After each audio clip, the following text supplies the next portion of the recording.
bağışlayan və mehriban Allahın adı ilə.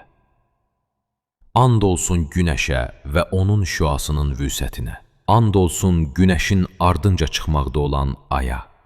And olsun yeri işıqlı, havanı nurlu və günəşi görünən edən zaman gündüzə.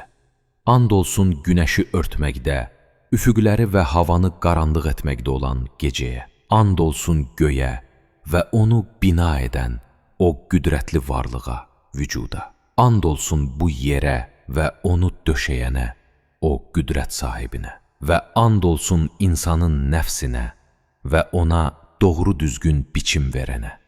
Bədən üzvlərini bir-birinə mütənasib və xüsusiyyətlərini isə həm bədən, həm də xarici mühitlə uyğun yaradana. Sonra da günahlarını və təqvalı olmağını ona ilham etmiş və onu iş görməyə qadir etmişdir.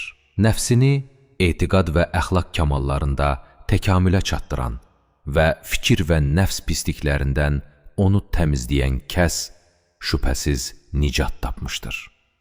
Və nəfsini pisliklərə bulaşdırıb cəhalət, küfr və pozğunluq pərdəsi altında gizlədən kəs şübhəsiz ziyana uğramışdır.